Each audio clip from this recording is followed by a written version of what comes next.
तो similar properties वाले elements after regular interval क्या करेंगे, एक दूसरे के नीचे अटैच होते चले जाएंगे, एक दूसरे के साथ जुड़ते चले जाएंगे, एक पूरा पूरा ग्रुप बनेगा। इसके बेस पे उसने अपना पीरियोडिक टेबल दिया जिसे आज मैंडलिफ पीरियोडिक टेबल बोलते हैं। ये टेबल क्या बोलता है कि 7 तो पीरियड्स होते हैं। पीरियड्स कौन से होते हैं पीरियोडिक टेबल में? Left to right hand side. तो इसमें जो फर्स्ट पीरियड है उसमें 2 एलिमेंट्स ही होते हैं। It can accommodate only 2 elements, hydrogen and helium. तो इसको हम शॉर्टेस्ट पीरियड बोलते हैं। सेकंड और थर्ड जो पीरियड है, both period can accommodate 8 elements each. इनमें 8 एलिमेंट्स ईच होते हैं, इनको हम शॉर्ट पीरियड्स बोलते हैं। और फोर्थ और फिफ्थ पीरियड में 18 एलिमेंट्स ईच होते हैं, इनको हम लॉन्ग पीरियड बोलते हैं। सिक्स्थ पीरियड में 32 एलिमेंट्स एग्जिस्ट कर सकते हैं और आज ये कंप्लीट किया, इसको लॉन्गेस्ट पीरियड बोलेंगे। सेवंथ पीरियड में भी 32 एलिमेंट्स आ सकते हैं, तो इसको हम क्या बोलते हैं? ये आज भी इनकम्प्लीट है, तो ये आपने ध्यान रखना है। आगे मैं आप लोग इसका करेंगे मैंडलिफ पीरियोडिक टेबल में। मैंडलिफ पीरियोडिक टेबल में अपने पास जो वर्टिकल लाइंस होती है उनको हम ग्रुप्स बोलते हैं। तो ग्रुप 1 से 7 जो है उनको ए और बी में हमने बांटा। Group 1A, group 1B, 2A, 2B। जो ग्रुप 8 है उसमें 9 एलिमेंट्स होते हैं, उनको 3 ट्राइड्स में अरेंज करते हैं, मतलब 3 into 3 की रोज। 3 एलिमेंट्स ऐसे और 3 ऐसे, इस तरह से आप उसको अरेंज करते हैं। 3 into 3 एलिमेंट्स करते हैं। ये मैं ट्राइड आपको लिखाऊंगा भी कौन सा ट्राइड है। और 0 ग्रुप होता है जो बेटा, उसमें नोबल गैसेज होती है, ये उसने बताया। अब मैं मॉडर्न पीरियोडिक टेबल के बारे में बात कर दूं। अब मैं थोड़े दिनों में आपको एस और पी ब्लॉक एलिमेंट बताऊंगा। पीरियोडिक टेबल में बिल्कुल left hand side S block element होते हैं, राइट हैंड साइड में पी ब्लॉक एलिमेंट होते हैं। जो ग्रुप 1 और 2 है, देखिए मॉडर्न पीरियोडिक टेबल में जो ग्रुप 1 है वो 1A है, जो 2 है वो 2A है। उसके बाद 13 to 18 जो होते हैं ना वो राइट हैंड साइड होते हैं पीरियोडिक टेबल में। तो जो 13 ग्रुप है वो 3A है, 14 मैंडलिफ में 4A है, 15 जो है 5A है, 16 6A है, 17th ग्रुप 7A है और 18th ग्रुप जो है ना मॉडर्न पीरियोडिक टेबल में है, मैंडलिफ में 0 होता है। दोबारा सुन लीजिएगा, जो मॉडर्न पीरियोडिक टेबल में फर्स्ट ग्रुप है 1A, 2 ग्रुप 2A, फिर 13 से 17 तक जितना है 13 3A, 14 4A, 15 5A, 16th group 6A, 17th group 7A और ग्रुप 18 जो है वो मैंडलिफ पीरियोडिक टेबल में 0 ग्रुप है। अब बात करते हैं बी ग्रुप की, जो डी ब्लॉक एलिमेंट्स होते हैं। क्या बात की मैंने? D block element. वो जो तीसरा ग्रुप है मैंडलिफ में 3B है, फोर्थ ग्रुप 4B है, फिफ्थ ग्रुप 5B है, सिक्स्थ ग्रुप 6B है, सेवंथ ग्रुप 7B है। और जो 8वां जो ग्रुप था जो मैंने बताया था 9 एलिमेंट्स हैं, इसमें क्या हो गया 8 9 और 10 जो ग्रुप है मॉडर्न पीरियोडिक टेबल में 8 9 और जो 10 ग्रुप है वो 8th ग्रुप है मैंडलिफ पीरियोडिक टेबल में। जो 11th ग्रुप है, 11 में कॉपर सिल्वर गोल्ड है, वो हमारे पास 1B है। 12th ग्रुप है जिसमें हमारे पास जिंक कैडमियम मरकरी है, ये हमारे पास 2B है। तो मॉडर्न मैंडलिफ पीरियोडिक टेबल में आपने ये ध्यान रखना है। और एक चीज और बताऊं, एफ ब्लॉक एलिमेंट्स जो है, एफ ब्लॉक एलिमेंट्स की हम बात करेंगे बच्चों। एफ ब्लॉक जो एलिमेंट्स है उनका मैं मॉडर्न में भी बताऊंगा। एफ ब्लॉक एलिमेंट्स जो बेटा है मॉडर्न पीरियोडिक टेबल में, ध्यान रखना, जो एफ ब्लॉक एलिमेंट्स हैं आज मैं एटॉमिक नंबर के हिसाब से फिर दोबारा बताऊंगा, वो मॉडर्न के अंदर तो 3rd ग्रुप है और मैंडलिफ के अंदर क्या है? मैंडलिफ के अंदर ये 3B है। ये आपने ध्यान देना है। मतलब अब एफ ब्लॉक में कौन से एलिमेंट आते हैं? एटॉमिक नंबर 58 से 71 और 90 से लेके 103, 2 नीचे की तरफ पीरियोडिक टेबल में ग्रुप है। ध्यान देना बेटा, अच्छे अच्छे टीचर्स को ये पता नहीं है, ये जो एफ ब्लॉक एलिमेंट है मॉडर्न पीरियोडिक टेबल में इनका ग्रुप 3 होता है और मैंडलिफ पीरियोडिक टेबल में सबका 3B है। इसकी हिस्ट्री मैं आपको बाद में बताऊंगा। ठीक, अब देखिए मैंडलिफ पीरियोडिक टेबल में जो ग्रुप 8 था उसको उसने 3 ट्राइड्स में अरेंज किया। मॉडर्न पीरियोडिक टेबल में जो ग्रुप 8 है मैंडलिफ में, मॉडर्न पीरियोडिक टेबल में 8 9 और 10 ग्रुप लिया। ये 9 एलिमेंट्स थे जो उसने 3 ट्राइड्स में लिए, ये वाले 9 एलिमेंट्स उसने 3 ट्राइड्स में लिए, these were taken in 3 triads. Iron, cobalt, nickel, ruthenium, rhodium, palladium, osmium, iridium और प्लेटिनम। तो ये देखिए जरा 8 ग्रुप के 3 एलिमेंट, 9 के और 10 के, यानी ये 3 into 3 की रोज थी, 9 एलिमेंट्स थे, इनको उसने ग्रुप 8 में लिया। अब 11वें ग्रुप को 11th और 12th ग्रुप है जो मॉडर्न पीरियोडिक टेबल में है, मेंडलीफ ने उसको 1b और 2b लिया। ऐसा उसने क्यों किया, उसके पीछे भी एक कारण था, आपकी बुक्स में कहीं पे भी रीजन नहीं दिया हुआ। रीजन क्या है, ग्रुप 11 में कॉपर, सिल्वर, गोल्ड, ये +1 प्रीडोमिनेंटली ऑक्सीडेशन स्टेट शो करते हैं। तो इनको 1b क्यों लिया, क्योंकि एल्कली मेटल्स जो होते हैं, एल्कली मेटल कौन से होते हैं, lithium, sodium, potassium, rubidium, caesium और फ्रांसियम, ये +1 ऑक्सीडेशन स्टेट लेते हैं, शो करते हैं। तो इन्होंने क्या किया, एल्कली मेटल को 1a कर दिया, इसको 1b कर दिया। कारण क्या था, एल्कली मेटल की भी +1 ऑक्सीडेशन स्टेट होती है और ग्रुप 11 की जो अब उसने 1b में रखा मेंडलीफ ने, उनमें भी +1 ऑक्सीडेशन स्टेट शो करता है। अब देखिए ग्रुप 2 कौन सा होता है, alkaline earth metal modern periodic table में, उसमें क्या है, beryllium, magnesium, calcium, strontium, barium और रेडियम होते हैं और वो सारे +2 ऑक्सीडेशन स्टेट शो करते हैं। तो उसको तो उसने 2a कर दिया और इस ग्रुप को उसने क्या कर दिया, 2b ग्रुप कर दिया। लेकिन ये उसकी लिमिटेशन का कारण बना। लिमिटेशन हम आगे पढ़ेंगे, इसकी एडवांटेज के बाद पढ़ेंगे, लेकिन मैं यहां बता देता हूं। एक लिमिटेशन तो ये थी कि 9 एलिमेंट्स को उसने 3 ट्राइड्स में क्यों रखा, उसका रीजन नहीं बताता। अब यहाँ क्या कारण था, उसने +1 ऑक्सीडेशन स्टेट वाले 1a और 1b कर दिया, +2 वाले को 2a और 2b कर दिया, लेकिन उसका सबसे बड़ा रीजन क्या था, एल्कली मेटल्स जो होते हैं बहुत ज्यादा रिएक्टिव होते हैं और ये कॉइनेज मेटल है, जो सिक्के बने हैं आज तक, जो ऑर्नामेंट्स बने वो सारे इनके बने होते हैं और ये बहुत कम रिएक्टिव होते हैं, कॉपर, सिल्वर और गोल्ड। तो बहुत ज्यादा रिएक्टिव एलिमेंट के साथ 1a के साथ उसने इनको रख दिया।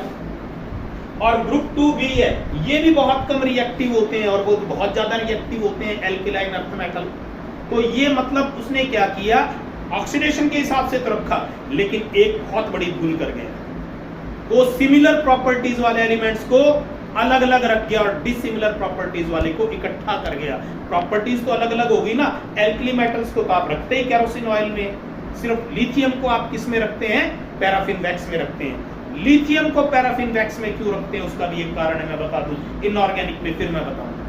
बेटे जितने भी एल्कली मेटल है ऑक्सीजन के साथ रिएक्ट करके ऑक्साइड बना देंगे, और आजकल ये मॉइस्चर वाला मौसम है, मॉइस्चर मिलेगा तो वो क्या करेंगे, हाइड्रोक्साइड बनाएंगे, उससे हाइड्रोजन रिलीज होती है और बहुत ज्यादा एक्सोथर्मिक रिएक्शन होगी, इतनी ज्यादा एनर्जी निकलती है कि जो हाइड्रोजन उसमें से इवॉल्व होती है उसका ऑक्सीडेशन यानी उसका कंबशन होना शुरू हो जाता है, उनमें आग लग जाती है। तो लिथियम को छोड़ करके बाकी सभी एल्कली मेटल्स को आप किस में रखते हैं, केरोसिन ऑयल में रखते हैं, ये चीज ध्यान देना। लेकिन लिथियम को पैराफिन वैक्स में क्यों रखते हैं, उसका कारण है लिथियम की डेंसिटी जो होती है, उसका जो हिंदी में बोले तो घनत्व, लिथियम की जो डेंसिटी होती है वो केरोसिन ऑयल से कम होती है। लिथियम को अगर आपने केरोसिन ऑयल के ऊपर डाला तो वो क्या करेगा, फ्लोट करना शुरू कर देगा। फ्लोट करेगा तो क्या होगा, केरोसिन ऑयल के ऊपर वो मॉइस्चर के साथ ऑक्सीजन के साथ रिएक्ट करेगा, आग पकड़ जाएगा और केरोसिन तो खुद जलता है, आपको पता ही है, उसको तो आग मिल गई, चाहिए क्या, वो तो और ज्यादा आग भड़केगी, इसलिए उसको मोम यानी पैराफिन वैक्स के अंदर स्टोर करके रखते हैं। पता चल गया। तो लिथियम को आप क्यों नहीं रखते केरोसिन ऑयल में, क्योंकि लिथियम की जो डेंसिटी होती है वो केरोसिन ऑयल से कम होती है, वो उसके ऊपर फ्लोट करेगा। उन रिएक्टिव एलिमेंट्स के साथ, इतने ज्यादा रिएक्टिव एलिमेंट्स है, उनके साथ इनको रख दिया, तो ये उसकी लिमिटेशन थी। तो ये आपको पता, की बात कर रहे हैं। पहला क्या था, systematic study of elements. Systematic study of elements क्या था, मेंडलीफ ने ये बताया कि अगर हम पीरियोडिक टेबल बना दें और उसमें एलिमेंट्स को हम अरेंज कर दें सिस्टेमेटिक वे से, तो आप अगर एक एलिमेंट्स की प्रॉपर्टीज याद कर लोगे तो बाकी सारों की पता चल जाएगी। फॉर एग्जांपल एल्कली मेटल्स के बारे में मैंने अभी बताया था कि सभी alkali metals +1 oxidation state show करते हैं, बहुत ज्यादा रिएक्टिव होते हैं, लिथियम को छोड़ करके बाकी सबको केरोसिन ऑयल में रखते हैं, लिथियम को क्यों नहीं रखते? उसकी डेंसिटी कम होती है, लेकिन उसको भी छुपा के रखते हैं। किसमें रखते हैं? पैराफिन वैक्स में रखते हैं, ताकि वो ऑक्सीजन के या एनवायरनमेंट के डायरेक्ट कांटेक्ट में। तो यानी आपको भी याद होगी ना, ये तो इसी तरह से इसने बताया कि सिस्टेमैटिक स्टडी ऑफ एलिमेंट कर सकते हैं। हैलोजेंस की प्रॉपर्टी सिमिलर है, एक की पता है तो आप सबकी कर सकते हो। इसी तरह से दूसरी बात आती है prediction of new elements. Prediction of new elements की बेटा आप बात करते हो तो मैंडलिफ के टाइम में सिर्फ 63 एलिमेंट्स वर नोन। ये नंबर याद रखिएगा, 63 एलिमेंट्स नोन थे, आज 100 से ऊपर हो गए। तो उसने क्या किया, बहुत से पीरियोडिक टेबल में जहां एलिमेंट्स डिस्कवरी नहीं हुए थे उसकी जगह वैकेंट स्पेसेस छोड़ दी। जैसे एल्यूमिनियम के नीचे उसने लिखा एका एल्यूमिनियम, आज ये गैलियम है। सिलिकॉन के नीचे एका सिलिकॉन, आज ये जर्मेनियम। उसने इनके एटॉमिक मासेस भी बता दिए, इनके ऑक्साइड्स बता दिए, ऑक्साइड्स का कलर बता दिया, इनके हैलाइड्स का कलर बता दिया, फर्दर ऑक्साइड्स की प्रॉपर्टीज बता दी, ऑक्साइड कैसे रिएक्ट करेंगे, इनके हैलोजन कैसे रिएक्ट करेंगे, और किसकी बता दी? उस एलिमेंट की उस वक्त तक डिस्कवरी भी नहीं हुई थी, उन अनडिस्कवर्ड एलिमेंट्स की प्रॉपर्टीज बता दी। लेटर ऑन इनकी जब डिस्कवरी हुई तो उसने जो प्रॉपर्टीज बताई थी वो 99.99% से भी ज्यादा एक्यूरेट थी। और इससे बाकी साइंटिस्ट को एक मोटिवेशन मिला कि नहीं, हम और एलिमेंट्स की डिस्कवरी कर सकते हैं। आज मैंडलिफ ने जो पौधा लगाया पीरियोडिक टेबल का, आज हमने पीरियोडिक टेबल में सुधार कर दिया है, आज 100 से ज्यादा एलिमेंट्स हमारे पास हैं। फिर तीसरी बात, correction of doubtful atomic masses. Mendeleev ने क्या किया, जो एटॉमिक मासेस में जो डाउट्स थे, फॉर एग्जांपल बेरिलियम का हम 13.5 मानते थे एटॉमिक मास, लेकिन उसने करेक्ट किया 9.0 तक। इसी तरह से उसने कुछ और एलिमेंट्स के भी एटॉमिक मासेस को करेक्ट किया। तो ये उसकी मेन कंट्रीब्यूशन था। आज हम जो केमिस्ट्री पढ़ रहे हैं, जो सिस्टेमेटिक स्टडी हम कर रहे हैं, पूरे केमिस्ट्री के टीचर्स को, Indian international union of pure and applied chemistry को, IUPAC को भी एहसान मानना चाहिए मैंडलिफ को, और हम मान भी रहे हैं। जितने केमिस्ट्री के लेक्चरर्स हैं, जितने केमिस्ट्री के फील्ड है, हर एक फील्ड में इसका ये पहला कदम था कि आप इस तरह से कर सकते हो। आज जितनी भी हम प्रॉपर्टी स्टडी करते हैं, सिस्टेमेटिक स्टडी करके चलते हैं। तो these were the significance of Mendeleev periodic table. इसलिए मैंडलिफ जो है वो केमिस्ट्री के हिस्ट्री ऑफ केमिस्ट्री में, केमिस्ट्री के इतिहास में एक अमर हस्ती है, एक अमर साइंटिस्ट है। तो ऐसे साइंटिस्ट जिन्होंने एलिमेंट देखा नहीं, जब एलिमेंट की डिस्कवरी नहीं हुई, उसके कलर को बता देना, उसके कंपाउंड्स के कलर को बता देना, फर्दर उसके कंपाउंड्स, ऑक्साइड्स जो है वो किस कैसे रिएक्ट। हाँ जी बच्चों, हम बात करेंगे limitations of Mendeleev periodic table. अब उसकी लिमिटेशंस क्या है? Mendeleev could not explain cause of periodicity. वो ये नहीं बता पाए कि सिमिलर प्रॉपर्टीज वाले एलिमेंट रीअकर क्यों करते हैं, ऐसा क्या कारण है वो रीअकर करेंगे। आज हमें पता है कि आउटर इलेक्ट्रॉनिक कॉन्फ़िगरेशन सेम है। Anomalous position of hydrogen. Hydrogen एक ऐसा एलिमेंट है जो ग्रुप 1A के साथ भी सिमिलरिटी शो करता है और ग्रुप 7 के साथ भी करता है, 7A हैलोजन के साथ भी, लेकिन इसको ग्रुप 1A में रखा। इसकी पोजीशन आज भी करेक्ट नहीं है। तीसरी बात, एनोमलस पोजीशन ऑफ एलिमेंट्स। इसको ध्यान से देखना है। मैंडलिफ ने ये बोला था कि अब एलिमेंट्स को इंक्रीजिंग एटॉमिक नंबर में रखेंगे, मास में रखेंगे, sorry increasing atomic mass. Argon का 39.9 है, पोटेशियम का 39.1 है। उसने आर्गन को पहले लिखा, पोटेशियम को बाद। सिमिलरली कोबाल्ट जो 58.9 है, निकल 58.7, टेरिलियम 127.6 है, आयोडीन 126.9। और एक चीज और है, इनके बारे में उसने अपने जर्नल के अंदर लिखा है कि इनकी पोजीशन यही रहेगी। कुछ एक कारण कुछ ऐसा है जो मेरे दिमाग के अंदर नहीं आ रहा है, मैं उसको एक्सप्लेन नहीं कर पा रहा हूँ। मैं भी जैसे मैंडलिफ को मानता हूँ, तो मैं मैंडलिफ की तरफ से ये बोल रहा हूँ कि मैंडलिफ ने ये जरूर सोचा होगा कि मैं इसको एक्सप्लेन नहीं कर पा रहा हूँ। मुझे भी लगता है कि उसको सारा पता था, लेकिन भगवान ने उसको उम्र कम दी। लेटर ऑन डिस्कवरी हुई तो ये एज इट इज थे। कुछ था जिसको वो सोचता था कि मैं डिस्कवर नहीं कर पा रहा हूँ, वो बाद में पता चला कि the physical and chemical properties of elements are periodic function of their atomic numbers. लेकिन आज नंबर्स के हिसाब से भी यही है, इसका मतलब वो कितना बड़ा साइंटिस्ट था, अंदाजा लगा सकते हैं। फिर पोजीशन ऑफ आइसोटोप्स। आइसोटोप्स क्या होते हैं? Atoms of the same element having different atomic mass. जैसे हाइड्रोजन के 3 आइसोटोप है, protium, deuterium, tritium, 1H1, 1H2, 1H3 या 1H1, 1D2, 1T3, तो क्या इन तीनों को 3 जगह पे रखेंगे? नहीं, एक ही पोजीशन होगी। इसके बारे में भी वो साइलेंट रहा। Some dissimilar elements were placed together and similar elements were placed with each other. Similar elements were placed differently. तो अब जैसे ये देखिएगा जरा, मैंने आपको बताया था ग्रुप 1A एल्कली मेटल के साथ उसने क्या किया, कॉइनेज मेटल को रख दिया, जो कि उसकी बहुत बड़ी भूल थी। और हमारे पास मरकरी हो गया और जिंक वगैरह हो गया, उनको इकट्ठा रखना चाहिए था, उनको अलग अलग रख दिया। अब नेक्स्ट देखिएगा जरा, position of element of group 8। Group 8 की मैंने अभी आपको वीडियो में जस्ट बताया है कि 9 एलिमेंट्स को 3 ट्राइड्स के अंदर रखा। क्यों रखा उसके बारे में पूरी तरह से silent. Position of lanthanide and actinides, आज भी मैंडलिफ में भी और मॉडर्न पीरियोडिक टेबल में भी lanthanoid and actinoids are not given proper position in the main frame of the periodic table. ये क्यों नहीं किया, वो साइलेंट था इसमें। पोजीशन ऑफ आइसोबार्स, आइसोबार्स क्या होते हैं? Atoms of different elements having same atomic mass. For example isobar देखिएगा, आर्गन 1840 होता है, पोटाशियम 1940 भी होता है, कैल्शियम का एक आइसोटोप कैल्शियम 40 भी है। तो आर्गन 40, पोटाशियम 40 और कैल्शियम 40, क्या इन तीनों को हम एक जगह पे रख देंगे? आइसोबार्स यानी एटॉमिक मास के हिसाब से इनकी सेम पोजीशन होनी चाहिए, जो कि ये पॉसिबल नहीं है, बिकॉज ये तीनों एलिमेंट्स की प्रॉपर्टीज भी डिफरेंट है। देखिए आर्गन का हमारे पास क्या होता है, न्यूट्रल है, रिएक्ट नहीं करेगा, इनर्ट है। पोटाशियम बहुत ज्यादा रिएक्टिव है, हवा में आग पकड़ लेगा मॉइस्चर अगर है। और कैल्शियम क्या होता है, उससे कम रिएक्टिव है। तीनों की प्रॉपर्टीज अलग अलग है, तो क्या उनको एक जगह रख दे, इसके बारे में भी साइलेंट है।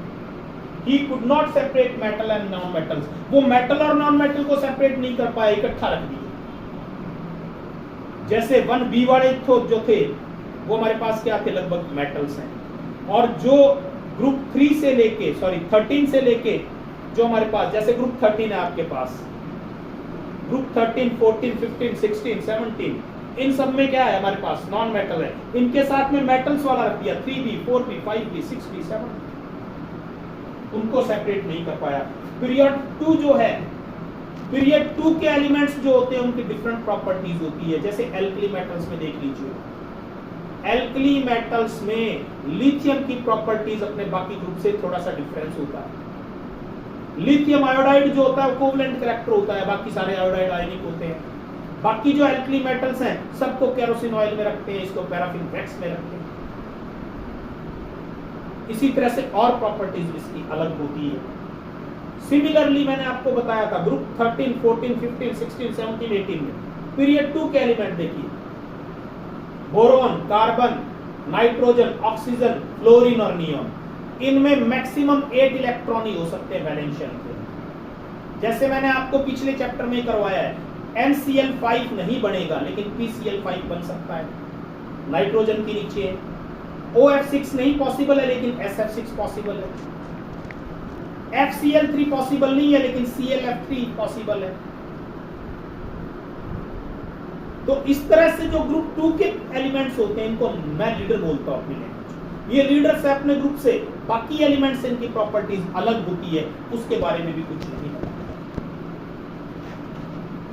एक प्रॉपर्टीज और है जिसके बारे में ये नहीं बता पाया, वो है डायगोनल रिलेशनशिप। ये मैं बताऊंगा, एक ये डायगोनल रिलेशनशिप के बारे में नहीं, डायगोनल रिलेशनशिप के बारे में नहीं बता। Diagonal, DIAGONA, it could not explain about diagonal relationship. इसका मैं बाद में आपके साथ चर्चा करूंगा।